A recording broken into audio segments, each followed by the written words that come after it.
Kaisar Sihir, Magic Emperor Bab 412, Tuan Gunung Albeas. Ya dewa, benda itu juga memiliki api biru, 3 di atasnya. Zuofen tampak seperti tersedak lalat. Dia memiliki monopoli atas api biru sejauh ini, dengan semua binatang bergidik di kakinya. Kemudian binatang spiritual tingkat 9 ini datang membawa kekuatan agung yang sama, sehingga membuatnya kebal terhadap nyala apinya. Di hadapan kekuatan seperti itu, dia hanyalah seorang prajurit kaki. Hu mengepakkan sayap-sayap yang mencapai surga, itu semakin dekat ke pasangan itu, membuat bayangan besar di atas mereka. Meneguk, Zuofen berkeringat sekarang. Apakah kamu yang telah berburu binatang spiritual terbang? Mata gagak berkepala 3 tertuju padanya, tetapi hanya kepala tengah yang berbicara. Dahi Zuofen berkeringat, binatang spiritual tingkat 9 memiliki kecerdasan yang dapat berbicara. Ini akan sulit. Pikiran seperti itu tidak seperti binatang spiritual yang brutal itu. Jauh lebih sulit untuk mengakali dan melarikan diri.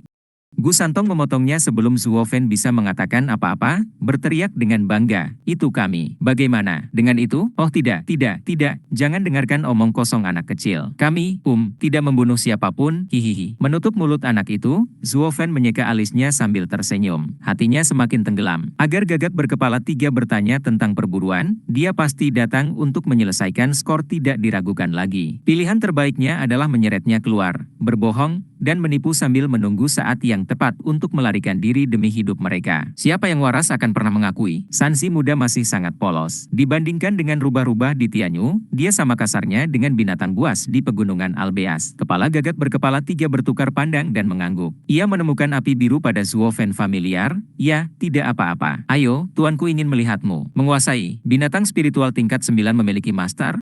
Monster seperti apa yang membuatnya? Zuofen menjilat bibirnya yang kering, pikirannya kosong. Kekaisaran Tianyu kecil di domain fana biasa menyembunyikan monster yang begitu terpencil. Itu harus pengasingan, atau dirinya yang agung tidak akan mengirim gagak berkepala 3 untuk tugas sebaliknya. Siapa yang bisa mengalahkan itu? Lebih penting lagi, dari mana dia berasal? Zuofen tenggelam dalam pikirannya dan matanya berbinar. Dia melihat api biru pada gagak berkepala 3 dan mengangguk mengerti. Kamu pikir tuan muda ini akan melihatnya hanya karena kamu berkata begitu? Untuk siapa kau menerimaku? Gu Santong tahu dia bukan tandingannya, tapi harga dirinya tidak mengizinkan mundur. Seperti hatinya mengatakan kepadanya bahwa menundukkan kepalanya dalam ketakutan di hadapan binatang spiritual tingkat 9 adalah aib. Dia seperti bangsawan, selalu mengangkat kepala kecilnya tinggi-tinggi. Gagak berkepala 3 itu penasaran bukannya marah pada temperamen nakal Gu Santong. Dan sebenarnya menundukkan kepalanya dengan hormat. "Maafkan saya, Tuan Muda, seperti yang diperintahkan Tuan, saya harus membawa Anda bersama saya, meskipun dengan paksa. Apakah Anda melihat api biru di kepala saya? Guru menganugerahkannya kepada saya sehingga saya bisa bersaing dengan Anda dan pria itu. Tolong jangan paksa aku tidak ingin menyakitimu." Aku ingin melihatmu mencoba. Sejak saya ingat, saya hanya mengandalkan tinju terpercaya saya. Tidak ada yang pernah mengalahkan mereka. Aku tidak takut padamu. Gu Santong menyingsingkan lengan bajunya, tetapi Zuofen menghentikannya untuk memulai perkelahian. Merenungkan di kepalanya, Zuofen mengangguk, "Baiklah, kami akan menemui tuanmu." Memimpin, jaraknya cukup jauh dari sini. Tolong naik ke punggungku. Aku akan membawamu. Gagak kepala 3 membungkuk dan Zuofen melompat bersama Gu Santong. Gu Santong masih menggerutu, "Ayah, bukankah ini mengakui kekalahan? Itu akan membuatku terlihat buruk." "Hahaha, bagaimana ini kekalahan? Pihak lain hanya mengundang kita. Meskipun itu paksaan, itu dengan hormat. Kita harus pergi." Ini seperti mengetahui kapan harus menghadapi kenyataan dan menerima fakta. Kami harus pergi bahkan jika kami tidak mau, tetapi perbedaan sikap akan sangat berbeda. Dengan celah kekuatan yang begitu jelas, daripada menyiapkan diri untuk dipermalukan, disarankan untuk mundur selangkah. Zuofen tersenyum, "Lagi pula, ayahmu penasaran ingin bertemu dengan ahli misteri. Aku punya beberapa pertanyaan yang membutuhkan jawaban." Zuofen menjentikan jarinya dan nyala api biru bersinar di atasnya, terpantul di mata hitam pekatnya. "Tahan." Gagak berkepala 3 mengepakkan sayapnya yang besar, membawanya ke langit di atas. Gerakan sederhana, namun luas itu, mengubah perspektif Zuofen dan Gu Santong dalam sekejap, menemukan diri mereka di daerah asing. Apakah dia memiliki skill teleportasi seperti Divine Eye of the Void milik ayah? Gu Santong melihat sekeliling ke area baru tempat dia berada. Zuofen menggelengkan kepalanya, membentang ribuan mil, menutupi bulan dan menahan langit. Sebuah pepatah terkenal di wilayah suci, menggambarkan salah satu dari 5 binatang suci yang besar, kekuatan luar biasa dari Faulting Kunpeng. Dalam satu lipatan, ia melintasi 9.000 mil. Gagak kepala 3, makhluk dari garis keturunan Faulting Kunpeng, tidak begitu mengesankan, tetapi masih bisa melintasi 100 mil. mil. Itu bukan teleportasi, tapi kecepatan murni. SSS. Gu Santong tersentak, kagum pada burung besar itu, kamu benar-benar keren. Itulah mengapa saya katakan kepada Anda bahwa kami tidak bisa menang. Saya bisa mengedipkan mata, benar, tetapi paling banyak hanya beberapa mil. Zuo Fen menepuk kepala Gu Santong yang terkejut.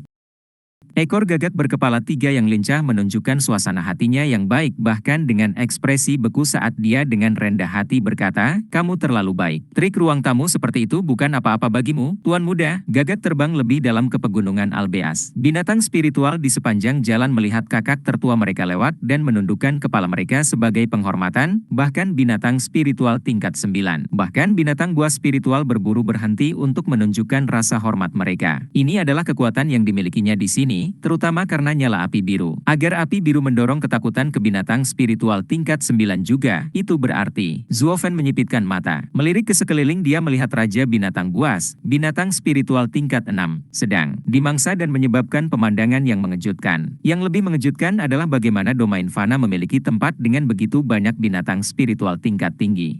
Itu menimbulkan pertanyaan, siapa yang mengendalikan gerombolan ini? Makhluk macam apa dia? Zuo Fen sangat menantikan pertemuan ini. 1 jam kemudian, gagak berkepala 3 mendarat di gunung tinggi yang tertutup awan petir. Sebuah gua gelap gulita menghadap pegunungan Albeas, seperti mata hitam yang selalu waspada di tanah ini. Itu adalah kediaman tuanku. Zuo Fen melihat ke dalam gua, pada binatang buas di belakang mereka dan menghela nafas. Satu-satunya cara untuk sampai ke sini adalah dengan menaiki punggung gagak kepala 3. Kami hanya membutuhkan waktu 1 jam meskipun jauh. Dengan kecepatan tertinggi keduanya, mereka membutuhkan waktu setengah bulan. Kejutan terbesar adalah ukuran pegunungan Albeas yang tipis. Daerah ini lebih dari setengah dari seluruh jajaran pegunungan Albeas yang sebenarnya. Tuan sedang menunggumu. Silakan masuk. Gagak berkepala 3 pergi dengan satu desakan terakhir yang sopan.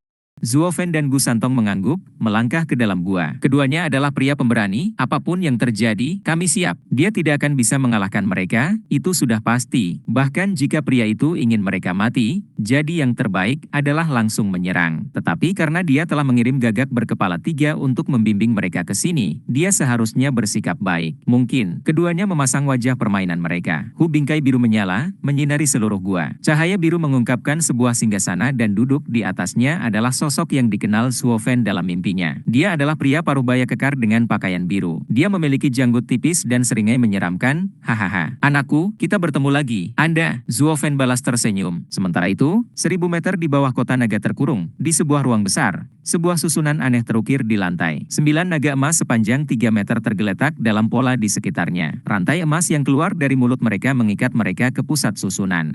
Riak kekuatan dilepaskan dari pusat itu, konstan dan berat. Jika Yang Mulia berkumpul, tidak ada hal yang tidak diinginkan yang akan terjadi ketika susunan itu dibuka. Leng Wuchang berdiri di luar barisan dengan khawatir. Huang Pu Tianyuan memegang akar hijau, kilatan manik di matanya.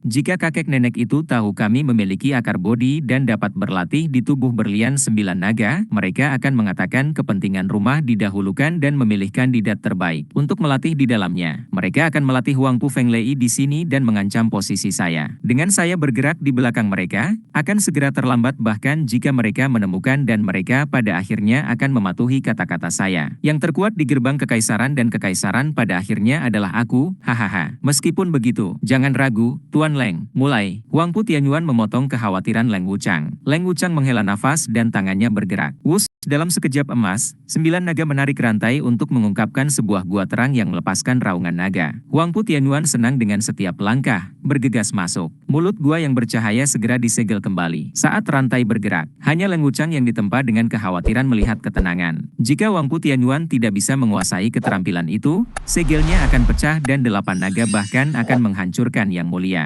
Jiwa naga Vena akan mendatangkan malapetaka.